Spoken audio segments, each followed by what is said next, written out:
నమస్తే అండి, నా పేరు డాక్టర్ అజయ్ ఎండి హోమియో. ఈరోజు మనం హెచ్ఐవి గురించి మాట్లాడుకుందామండి. బేసిక్గా హెచ్ఐవి అనగానే హ్యూమన్ ఇమ్యూనోడెఫిషియన్సీ వైరస్. సో ఈ ఎక్కడైనా సరే ఒక మేల్ టు ఫిమేల్ కానీ ఒక ఫిమేల్ టు మేల్ కానీ బయట ఎక్కడైనా సెక్షువల్గా ఎక్స్పోజ్ అయితే ఒక అన్నోన్ పర్సన్తో జనరల్గా ఈ హెచ్ఐవి డిసీజ్ అనేది ట్రాన్స్మిట్ అవటం అనేది ఒక ఇన్ఫెక్టెడ్ హెచ్ఐవి ఇండివిజువల్తో ఒక హెల్దీ ఇండివిజువల్ బయట ఎక్కడైనా సెక్షువల్గా ఎక్స్పోజ్ అయినప్పుడు ప్రికాషన్స్ తీసుకోకుండా సేఫ్టీ మెథడ్స్ అవి లేకుండా జనరల్గా బయట ఎక్కడైనా ఒక అన్నోన్ పర్సన్తో సెక్షువల్గా ఎక్స్పోజ్ అయినప్పుడు జనరల్గా హెచ్ఐవి డిసీజ్ అనేది ట్రాన్స్మిట్ అయ్యే ఛాన్స్ అనేది ఉంటుందండి. సో బేసిక్గా అసలు ఈ హెచ్ఐవి అనగానే ముందు బయట ఎక్స్పోజ్ అయిన తర్వాత అసలు లక్షణాలు ఏముంటాయి, నాకు అంటే ఆ వ్యక్తికి హెచ్ఐవి వచ్చిందని చాలామంది భయపడుతూ ఉంటారు. అసలు ముందు దీంట్లో ప్రాథమిక దశ లక్షణాలు అని first primary stage of symptoms అని ఉంటాయండి.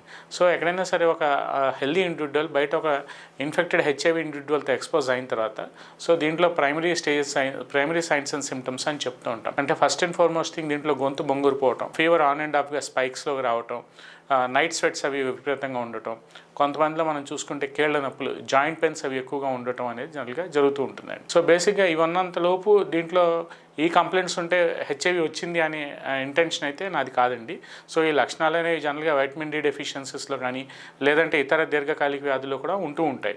కానీ ఎక్కడైనా సరే ఇప్పుడు ఫస్ట్ అండ్ ఫార్మోస్ట్ థింగ్ ఈ వీడియోలో నేను స్ట్రెస్ చేయబోయే టాపిక్ ఏంటంటే ఒక హెల్దీ ఇండివిజువల్ బయట ఎక్కడైనా ఒక అన్నోన్ ఇండివిజువల్తో సెక్షువల్గా ఎక్స్పోజ్ అయిన తర్వాత కానీ లేదంటే బయట ఎక్కడైనా ఒక ఇన్ఫెక్టెడ్ హెచ్ఐవి ఇండివిజువల్తో సేఫ్టీ ప్రికాషన్స్ అవి సేఫ్టీ మెషర్స్ లేకుండా బయట ఎక్స్పోజ్ అయితే జనరల్గా ఒక 10 to 15 days తర్వాత ఆ వ్యక్తి ఒకవేళ ఇన్ఫెక్టెడ్ హెచ్ఐవి అనేది ఉంటే జనరల్గా ఆ డిసీజ్ అనేది ఈ వెజైనల్ సెక్రీషన్స్ ద్వారా ఈ డిసీజ్ అనేది ఆ హెల్దీ ఇండివిజువల్లో ట్రాన్స్మిట్ అయ్యే ఛాన్స్ అయితే ఉంటుందండి.